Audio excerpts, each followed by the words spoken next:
Cinematic black screen, faint heartbeat, one slow breath, then the whisper. They say the town of Dyer, Nevada, never existed, but you can still see its name on one map, printed wrong, misaligned, just once in 1949. Then nothing, vanished, no roads, no ruins. But satellite scans in 1996 picked up perfect grids beneath the Earth, 16 square blocks, steel, stone, movement, and heat. The strangest part? No government record, not one. And when a geologist tried to drill there, his team disappeared. Left behind was a rig splashed with blood, and a watch still ticking.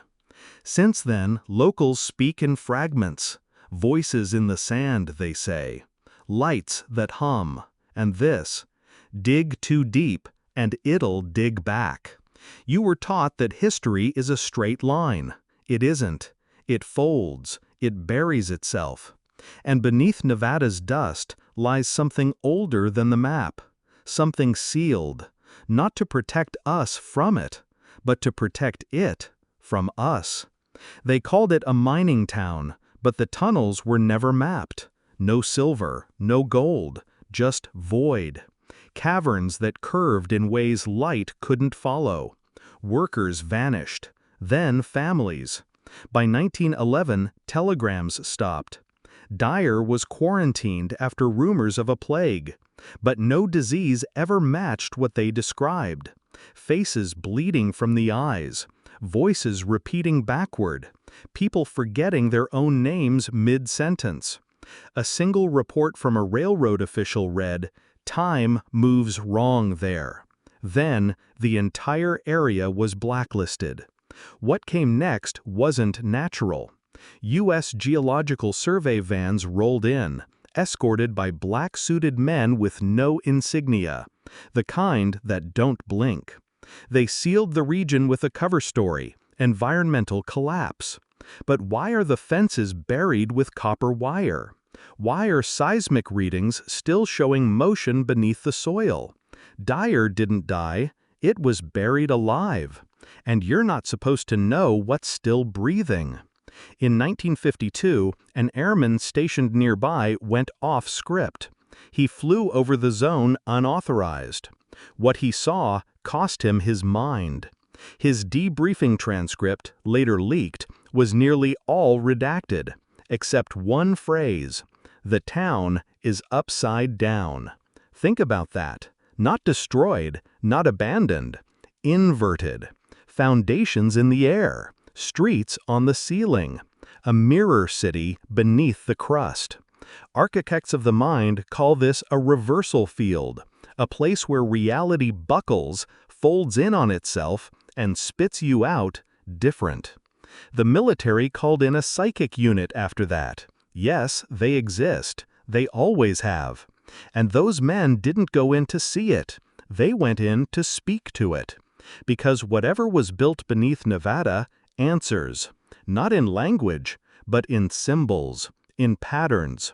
And every time it responds, one of them goes silent. If you're hearing this, it's not by accident. It means you're waking up.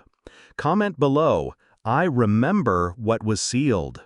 They don't want you to remember, because memory is a weapon. In 1977, a satellite scan captured thermal signatures rising from the Nevada basin, in the shape of a human spine. Vertebrae made of stone and circuitry, 400 feet beneath the Earth. The scan was erased within hours, but someone saved it. Someone who later vanished from a secure Pentagon server room and left behind a handwritten note. The body is the temple. The temple was inverted. They built the mind below. Let that sink in. They weren't digging for minerals.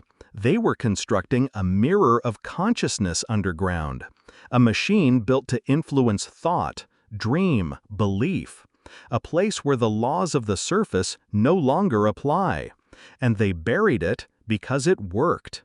People who stepped inside came out speaking in code, sketching symbols found in ancient Babylonian clay. And worse, they came back in pairs. 2 voices, 1 body. Ask yourself, why does every empire collapse right after it tries to master the unseen? Rome, Babylon, Nazi Germany. Each touched the edge of something buried, something older than language, older than gods. The town beneath Nevada? It was one of those edges. In 1983, a classified Cold War operation called Project Meridian sent 14 men down. Only 1 returned. He couldn't speak, but he drew, over and over, spirals, twin eyes, and a mouth sealed shut with 12 vertical lines. The exact symbol later found inside the mind of an MK Ultra subject who never left Nevada. This isn't about ghosts. It's not even about science. It's about architecture of control. The buried town is a transmitter, not for sound, for thought, for belief. They don't need to lock you in a cell if they can bend the walls of your reality without you noticing. And you haven't noticed until now. Again, I remember what was sealed. There's a reason no satellite is allowed to map the region in real time, a reason compasses spin near its borders. The buried town doesn't just lie beneath the surface, it shifts. Some nights, ground-penetrating radar picks up doors, archways, open, then gone, as if the place is responding to attention. That's the most dangerous part. The more we look, the more it wakes. You ever wonder why we're flooded with distractions? Why silence is so rare? Because silence lets the old signals bleed through. Every generation has had someone like you, someone who hears the hum behind the static, someone who knows something isn't right. They call you paranoid, but you're remembering, and that's what they fear most. Because once enough of us remember, the signal becomes unstable. The machine beneath Dyer was meant to control thought. But what happens when thought fights back? This is not folklore. It's a countdown. You think you found this video by chance? You didn't. This is the final layer. The buried town beneath Nevada? It isn't waiting. It's calling. Every rumor, every glitch, every forgotten name is bait, lures for the fractured minds waking up across the system. Because the structure they sealed wasn't just a transmitter, it was a mirror. And what it reflects is us. Not as we are, but as we were meant to be.